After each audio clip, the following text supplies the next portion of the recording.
We've all seen it in the movies, right? The big courtroom scene, the verdict comes down, and our hero investigator just walks off into the sunset. But let me tell you, in the real world, that's not the end, not even close. In fact, that's where some of the most critical work is just getting started. See, Hollywood gives us that nice, tidy ending because it feels good. But for a pro, the moment that gavel hits the wood, it's like a starting gun for the final phase of the job. And no, it's not just about boring paperwork. It's about protecting yourself, your client, and your business from some serious liability down the road. And that word, liability, that's what this is all about. If you just jump straight to the next big case without a formal closing protocol, you're not just being sloppy, you are being dangerous. You're leaving these little loose ends that can completely unravel and turn into massive legal headaches. This isn't just bureaucracy, it's essential professional risk management. So, where do we start with this whole closing process? Well, it doesn't start in a dusty file room. It starts with people. The very first step is all about communication. First with your client and then with your own team. The client debrief is way more than just a, hey, how do we do? It's a structured, professional conversation. You go through the checklist. Did we actually achieve what we set out to do? What worked really well? And where could we have done better? But here's the most important part. You offer real recommendations to make sure this problem doesn't just happen all over again. And that right there, that's the secret sauce. When you give them advice, something like, look, we caught the guy who broke in, but you've really got to fix that broken alarm on the warehouse door. You immediately change the relationship. You're not just some vendor they hired. You become a trusted advisor, someone who's genuinely invested in their success. That's huge. Okay, so after you've talked to the client, you turn the focus inward. The team gets together for something called a hot wash, and this needs to be a brutally honest, no ego allowed meeting. The goal isn't to point fingers or assign blame. It's all about one thing: getting better for the next case.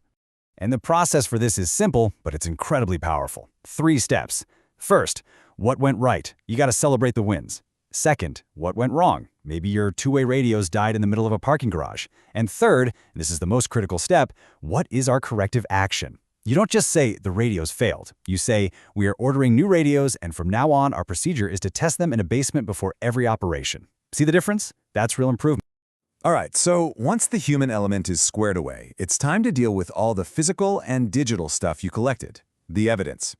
And this isn't as simple as just throwing it all out. Oh no, this is a very carefully managed process that's governed by some pretty strict laws and professional standards. So this is the big question, isn't it? After everything's said and done, what do you do with all of the reports, the photos, the hard drives? Well, the answer is tricky, because when it comes to evidence, timing is absolutely everything. You're basically walking a tightrope. If you destroy the evidence too early, especially before all the legal appeals are finished, it can look like you're trying to hide something. It looks like a cover-up.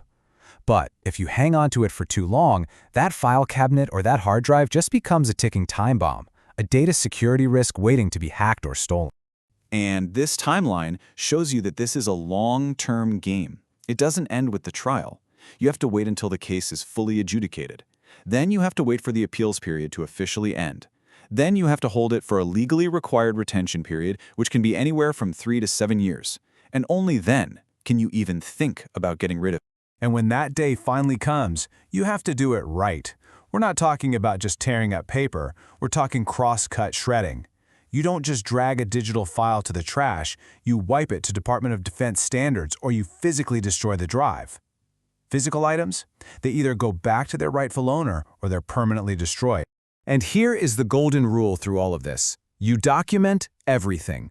You create a log that says exactly what was destroyed, when it was destroyed, and who destroyed it. That log becomes the final unbreakable link in the chain of custody. It is your proof that you did everything by the book.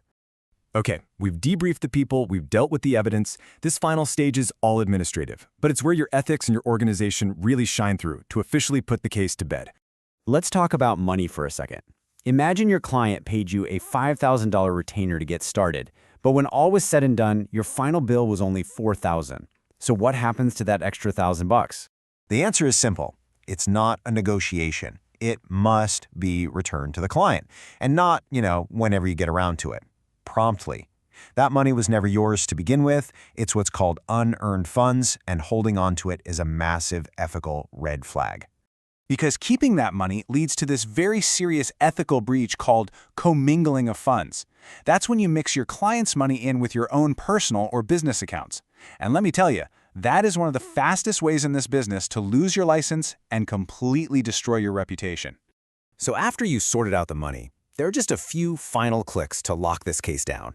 Your digital file gets moved to a read-only encrypted archive, the physical file goes into a secure storage facility, and this is so important, you update your internal conflict of interest database with the names of everyone involved.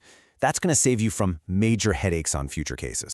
So, after all of that, the debriefs, the destruction logs, the financial paperwork, you can start to see why all this paperwork is really the true mark of a professional. It's not just the tedious end of the job. It's the system that makes all your work better, safer, and way more valuable. So let's just boil it down to the key lessons here. A proper closing protocol forces you to learn from every single mistake. It helps you add value that goes way beyond just the investigation. It keeps you on the right side of the law, and it makes sure you're always on the right side of the ethical line. This is what separates the real pros from the amateurs. Which kind of brings us to a final thought-provoking question. If every case teaches you lessons that make you stronger for the next one, and every file helps you avoid future problems, and every client relationship builds your reputation, for a true professional, does a case ever really close? Or does it just become the foundation for everything that comes next?